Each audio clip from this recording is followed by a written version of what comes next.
Hello everyone, how are you today? Welcome back to Pacific Front channel. Where will Indonesia place their future fighters? Despite our discussion on the possibility of Indonesia cancelling its plan to buy the F-15EX last week, we also cannot rule out the possibility of us buying 36 of this fighter.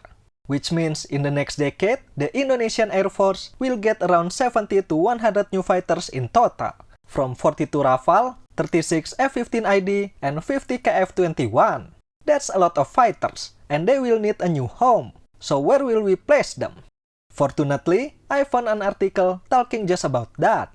I took the source from the Airspace Review website, so all credit goes to them. I'm just going to help visualize it in a video format. So please check out their website for credible stories about military and aviation from Indonesia and around the world. Anyway, without further ado, let's jump into the video.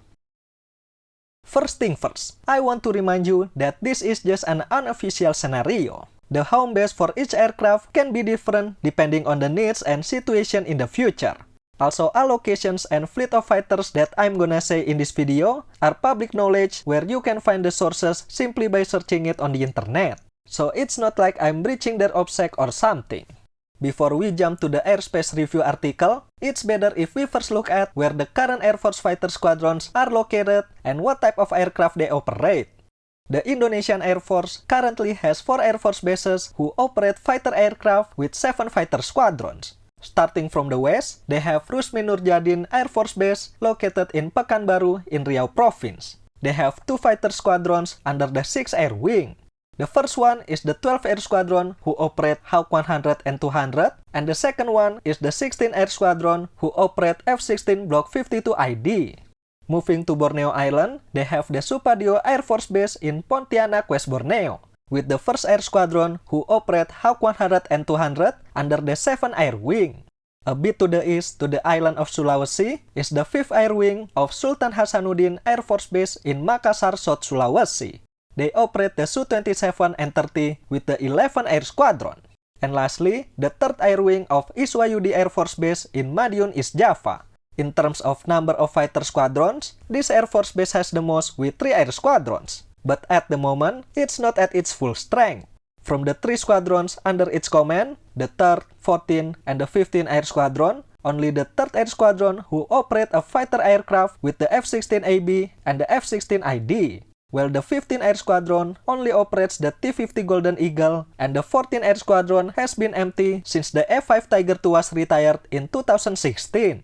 Although currently, 4 Sukhoi from the 11th Air Squadron have been placed there since 2020. Now let's take a look at the scenario from Airspace Review. The first scenario is to return the 4 Sukhoi from the 14th Air Squadron to their home base, then fill it with the Rafale. I think this is the most probable move the Air Force will take, since that's what the fighter procurement program was all about, to find the F-5 replacement. The second scenario, if the US Congress approves the sale of the F-15ID and we're still gonna buy it, then it will be placed in the 14th Squadron. The Rafale will be placed in the 12th Squadron in Riau, while the Hawks will be merged into the 1st Squadron in the Supadio Air Force Base. Or maybe they will establish a new fighter squadron there to accommodate more fighters.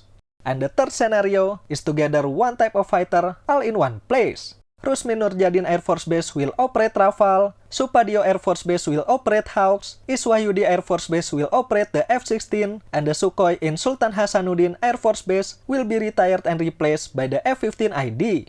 In the ideal world, where we have 42 Rafale and 36 F-15ID, this is the best scenario. Merging one type of fighter in one place will increase the operation, training, and maintenance efficiency of the Air Force. But where is the KF-21 in this scenario? Possibly, the KF-21 will replace the Hawks in Supadio Air Force Base and then retire. As we can see from the location of the Air Force fighter squadrons, all of them are concentrated in the western part of Indonesia, which makes me worry, because this arrangement leaves a big gap in the center and the east, with the 11th Air Squadron in Makassar as the closest fighter squadron that can be scrambled if there is any disturbance in the central and eastern part of Indonesia. Although the Sukhoi technically can cover the distance from Makassar to, let's say, Merauke, it cannot reach the destination in a timely manner, let alone conduct its mission and return to base without the help of an aerial tanker. Even though currently there is no immediate threat in the east, we don't want to wait until something bad happens first before doing something, do we? China and the Solomon Islands recently signed a security pact. Although the Solomon Islands said that the pact doesn't include a Chinese military base, we must not remain silent after knowing about this geopolitical development. Establishing a new fighter squadron in close proximity to our eastern border must be a priority.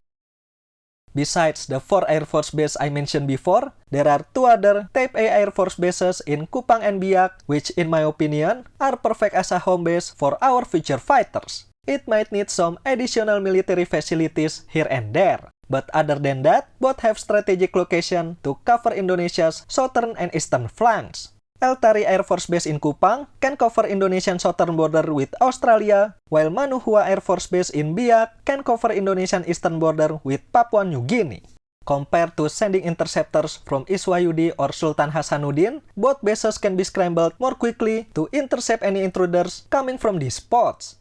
And what fighter should we put in these bases? At some point in the future, the Hawks will be retired and need a replacement. So in my opinion, there is no better candidate than the latest F-16 or the TF-F-50. We're used to both aircraft, have the infrastructure and training in place, and both are relatively cheap compared to other fighters that we're gonna have. In a low threat area, I think both are ideal to be put in there. And that's it for today. What do you think about this placement? Do you agree, or do you have your own recommendation on what fighter should be placed where? Let me know in the comment section below. Also, don't forget to check out the Airspace Review website, link in the description. Thank you for watching everyone, and I will see you next time.